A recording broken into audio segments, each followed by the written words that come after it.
magsabi sa tunay na dahilan kung bakit biglang hinimatay ang singing sweetheart na si Gwyneth. Kanya-kanyang espekulasyon ang mga nakasaksi sa nangyari. May mga nagsabi na overfatigue daw ito. May ilang nagsabi na di umano ay pagod lang ang Gwyneth bago pa magsimula ang concert. At meron din namang ilan na nag-iintriga na di umano ay buntis ang ating singing sweetheart. Di umano kasi may mga bulong-bulungan na si Gwyneth. Ang dudumi talaga ng isip ng mga tao. Hindi ba na nakita kung paano humataw sa stage ang anak ko?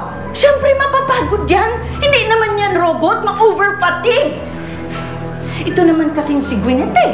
Hindi siguro ito nag-inom ng vitamins niya eh. Ma'am, baka naman po kasi kailangan niyang kumain ng maayos. Puro salad naman po kasi kinakain yan eh. Pag ikaw na ang manager ng anak ko, ha? Hingin ko ang opinion mo. Pag ganitong mainit ang ulo ko, huwag kang sabat! Kang sabat! Opo. Doc, How's the patient? ayan, natutulog pa. Gisingin ko ba? Kumusta ba ang lagay niya?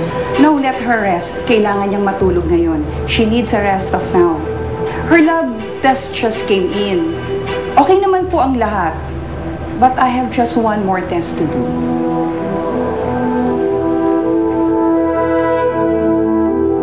Tayo.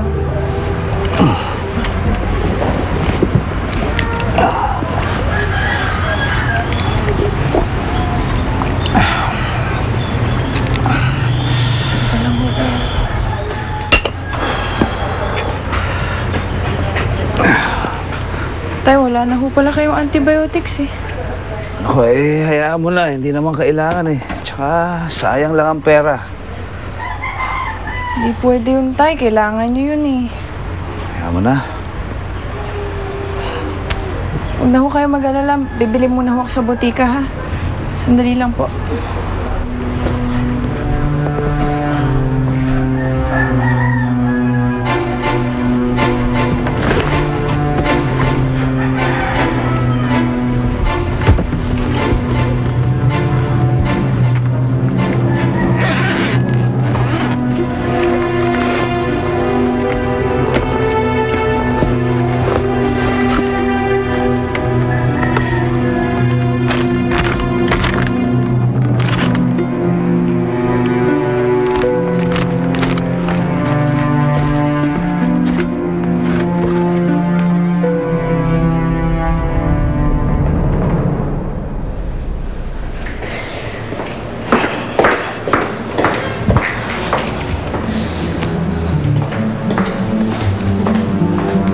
Ma'am, kanina pa ho kayo palakad-lakad dyan ah. Maupo naman kayo, tsaka kumain naman kayo. Baka naman kayo magkasakit niyan. Ay, talagang magkakasakit ako kapag hindi ko nalaman ang resulta ng test na yun. Nag-test na kanina, test na uli, puro test. Nasaan na ba yung doktor na yun? Ay, Doc. Ano po ang resulta ng test? Congratulations po, Mrs. Magkakaapo na kayo. Buntis po si Gwyneth. 6 to 7 weeks po ang nasa sinapupunan niya. Doc, nakikiusap ako. Malaking issue ito kapag lumabas sa public. Please, huwag niyong sabihin kahit na kanino. Huwag po kayong mag-alala. May doctor and patient confidentiality po tayong sinusunod. Sige po.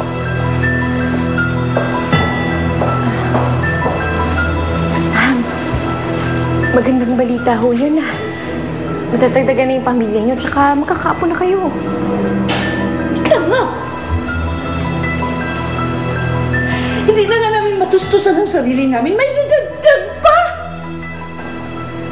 Kasalanan mo ito eh, ha? Kasalanan mo. Hindi mo binantayan si Gwyneth na disgrasya tuloy. Kasalanan mo!